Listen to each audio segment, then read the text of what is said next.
Olá pessoal, essa é a 13ª aula do Iniciantes Totais em Java, utilizando Eclipse. Meu nome é Ronaldo.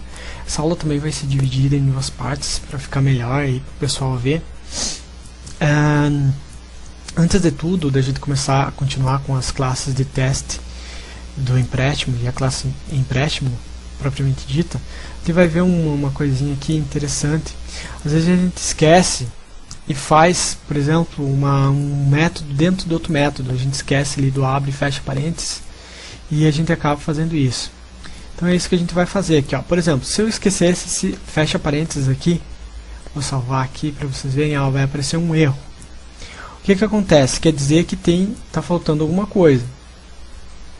No caso aqui, ó, se eu clicar no primeiro abre parênteses, abre chaves aqui, e eu rodar o scroll do mouse aqui para baixo, ele vai me mostrar que esse fecha abre correspondentes, fecha parênteses correspondente, fecha chaves correspondente a ele é o último da classe.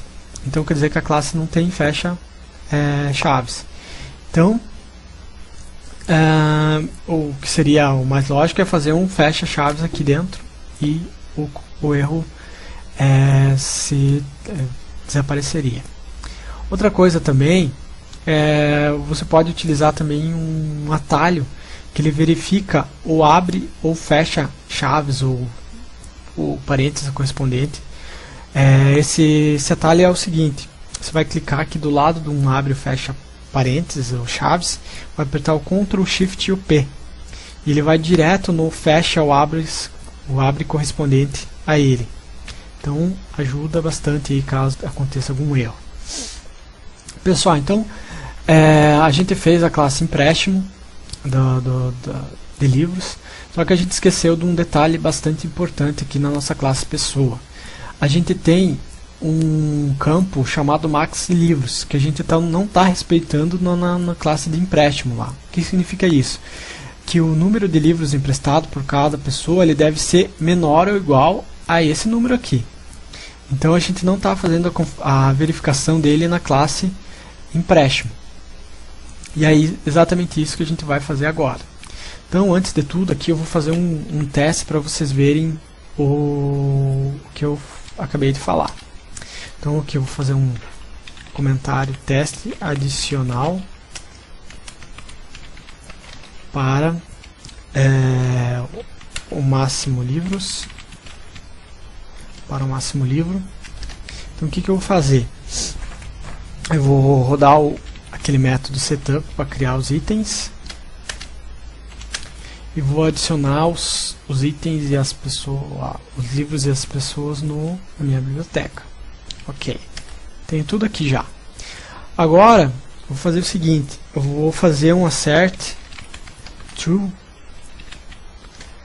Eu vou verificar.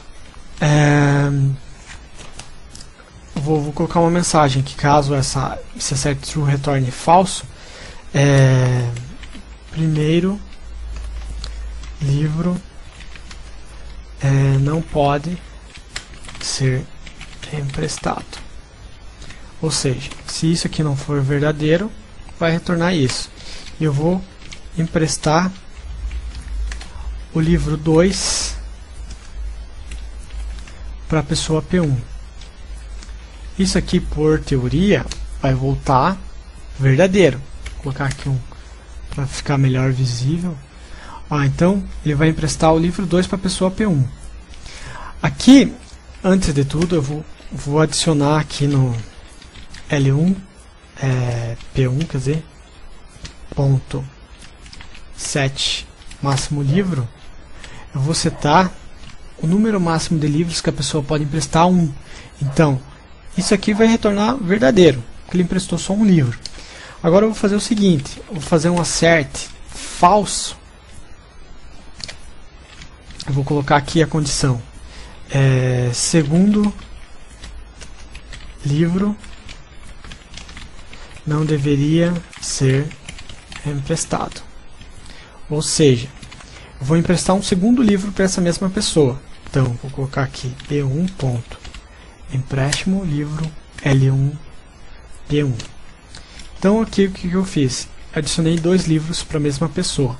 No caso aqui eu coloquei false, porque eu não tenho aquela condição lá de aquela verificação de número de livros. Então isso aqui vai retornar verdadeiro. Que ele emprestou um livro, emprestou outro livro, não tinha como comparar o número de livros já emprestados.